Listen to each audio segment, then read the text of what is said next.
دوستان چطور حالتون چطوره؟ امروز من و مهمون افتخاری ما امیرعلی اومدیم با هم دیگه ریاکت سمی به چی بریم؟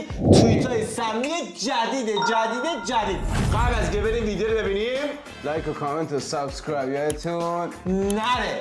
بدون معطلی لیتس گو.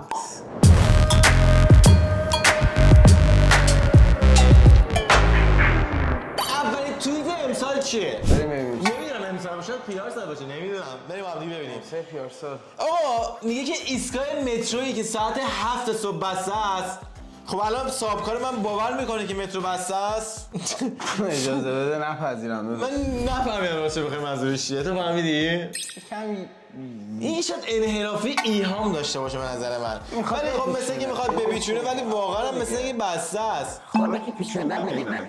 بریم بعدی. ما که نفهمیدیم. حالا اگه شما فهمید توی کامنت چیکار کنید؟ بنویسید دیگه. چیزی نداره. خب میگه که پروژه شما تموم شد، لطفا با بقیه مبلغ پرداخت کنید. طرف نمیشه دست در نکنه، چقدر باید واریز کنم؟ اون که طرف گفته قابل شما رو نداره.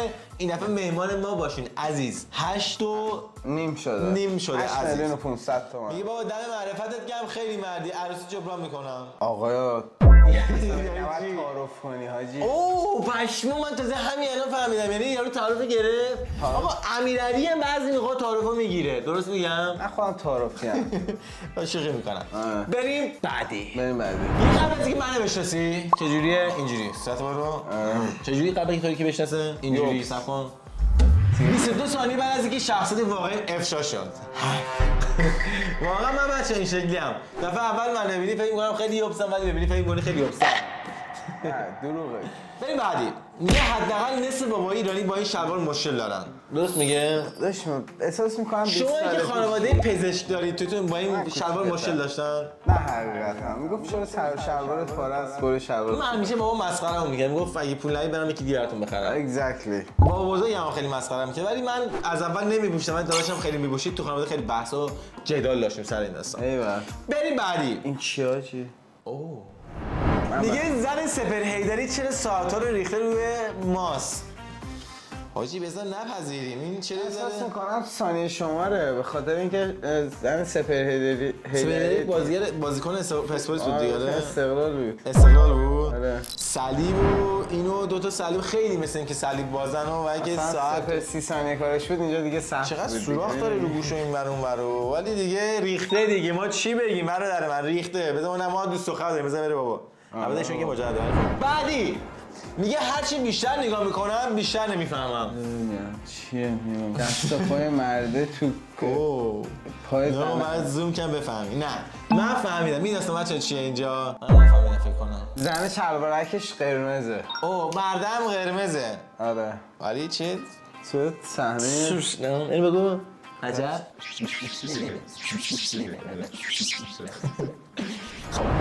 بعدی میگه نه بابا من تفریحی میکشم. نگاه کن واقعا پداش دیگه از سوراخ داره دود میزنه بیرون دیگه. اینجا سانسور میشه البته. دیگه خیلی دیگه سوراخ دماغش هم ماشاءالله بدتر از من لوله بخاری داره قشنگ می‌داره. چه دیگه این؟ شما همیشه تجربه داشتی میتالا تفریح میکشم؟ من اصلا نمی‌کشم. دوستایی داشتی؟ رفیق داشتن زیاد بکشم ولی قیلوینه فکر کنم. درسته؟ آره داداش این فکر کنم اگزوز ماشینه.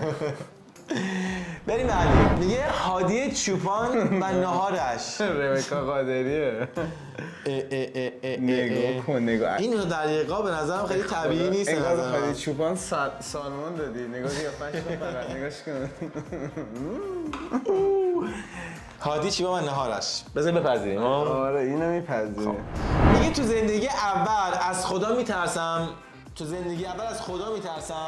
از زن ابی. شوهر ابیه داداش. یه ذره بذار ما نپذیریم. ولی چرا بپذیریم؟ ما هیچ شناختی ندارم راستش بخوام از زن ابی. هر کاری بهت بگه نکنی احساس میکنم ساتوریت میکنه. آره خدایی دارم یه ذره واسه ابی سوخته کوچولو. خودش ابی زد. بذار ما هم بترسیم بس ها. و اما خب یه وقتی با اکسیت اوکی شدی عقلت کجا بود؟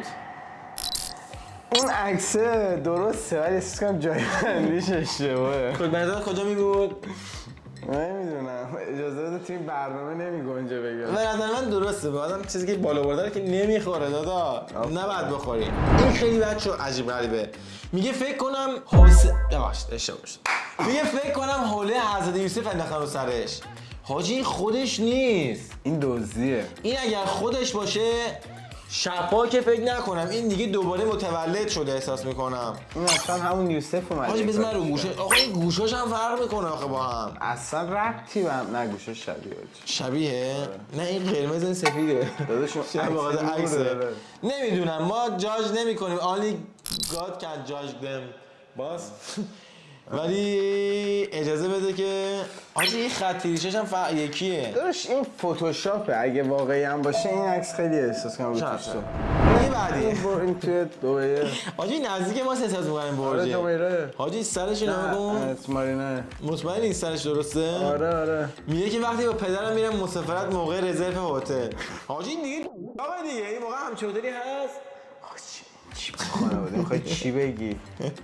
بگی شانس ما با روایت تصویر. بعدی میگه من وقتی فکر می‌کنم شبیه بیلی آیلیش شده. شبیه شده نه به نظرت؟ ولی به نظر من خیلی شبیه بیلی آیلیش شده. ولی دختری هستن که بچه اینجا سبز کنن فاز بیلی آیلیش میگیرن بعد دو تا سوسکی هم دو تا سوسکی ولی بیلی آیلیشش از لحاظ مویی آره ولی سایز و اینا رو بزن نپذیریم. رو وزنش میتونید اون دقیقا چی بود؟ وزن بیلی وزن بیلی سنگینه این نمیپذیریم. میگه بازیگران از نمای دیگر سروش صحت آره شامپو سر من بچه دقت نگه راست میگه صحتش خوب بود خوشم آمد به عنوان برنورد امیر جعفری امیر جعفری خیلی باش حال میکنم حامد بهداد آره امید چی داد به خب تموم شد که حاجی شوخیه چرا؟ احساس میکنم خیلی زود تموم شدیم شاید ما خیلی زود خوندیمش به نظرم شاید توییتاتون خوب نبود ما توییتایی که دیدیم بالاخره بذار بپذیریم که خیلی معمولی بود به نظر من خوباشه نتونست ما رو خیلی به وجه بیاره بچه‌ها ممنون که تا اینجا ویدیو همراه ما بودید قبل از اینکه ویدیو رو اتمام برسونیم لایک کامنت سابسکرایب بچه‌ها یادتون نره خیلی سوتون داریم حرف آخری داری برادر آقا ویدیو بعدی خدا نگهدار